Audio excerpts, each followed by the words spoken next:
अच्छे रिश्तेदार, प्यारी कहानी। एक सुनार की असमय मृत्यु हो गई। उसकी शादी हो चुकी थी और उसे एक छोटा बेटा भी था। उसका बेटा कुछ 7-8 साल का होगा। सुनार के गुजर जाने के बाद उसकी सेविंग्स के सहारे इन दोनों ने कुछ साल बिताए। सेविंग खत्म होने पर सुनार की पत्नी ने अपने संभाल के रखे हुए गहने की पोटली अपने बेटे को दी और उसे अपने एक रिश्तेदार का पता बताया और कहा कि हमारे ये रिश्तेदार भी सुनार है, इसलिए वह हमारा भला चाहेंगे और हमें इन गहनों के बदले सही और उचित दाम देंगे। तुम उनके पास जाओ और इन्हें बेच के आओ। बेटा माँ के समझाए अनुसार अपने रिश्तेदार सुनार के दुकान पर पहुंच गया। गहनों की पोटली उन्हें देते हुए सारी घटना बताई और सुनार के जवाब का इंतजार करने लगा।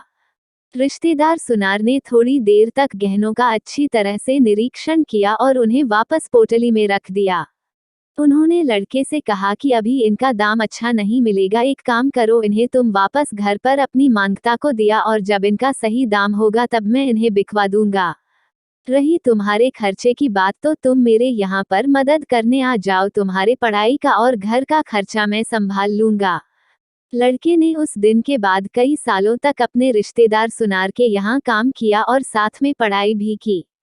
यहाँ पर काम करते करते वह सारा काम भी सीख गया और सोने चांदी को परखना भी। एक दिन सुनार ने लड़के से कहा, अब सही दाम है, इसलिए तुम वह गहनों की पोटली लेकर आओ।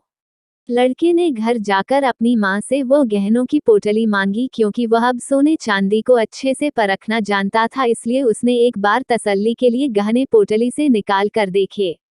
उसे बहुत आश्चर्य हुआ क्योंकि सारे के सारे गहने नकली थे। वह निराश होकर सुनार की दुकान पर पहुंचा। उसने जाते ही सुनार से प्रश्न किया, आपने मुझे तभी क्यों नहीं बताया कि गहने नकली है? सुनार ने कहा कि घर में तब तुम्हें गहनों की सच्चाई बताता तो शायद तुम लोगों को लगता कि तुम्हारे बुरे समय की वजह से मैं तुम्हारा फायदा उठाना चाहता हूँ, इसलिए गहनों को नकली बताकर तुम्हारी मदद नहीं करना चाहता या उन्हें हड़प लेना चाहता हूँ। इसलिए मैंने तुम्हारी मदद की और सही समय आने का इंतजार किया कि तुम्हें सारी सच्चाई बता सकूं। लड़के की आंखों में अपने रिश्तेदार सुनार के लिए कृतज्ञता के आंसू थे। उसने उन्हें धन्यवाद दिया और उनके पैर छुए। दोस्तों, हम में से कई लोग कहते हैं कि रिश्तेदार मतलबी होते हैं या रिश्तेदार हमारे काम कभी नहीं आते। माना कि सभी रिश्तेदार इस सुनार की तरह नहीं होते, लेकिन सभी रिश्तेदार मतलबी भी नहीं होते। हम अपने रिश्तेदारों के लिए खुद अच्छे रिश्तेदार बनेंगे, तभी तो हमें दूसरों से भी अच्छाई मिलेगी। दोस्तों, कैसी लगी मेरी कहानी? अच्छी लगी हो तो लाइक, सब्सक्राइब, शेयर कीजिए।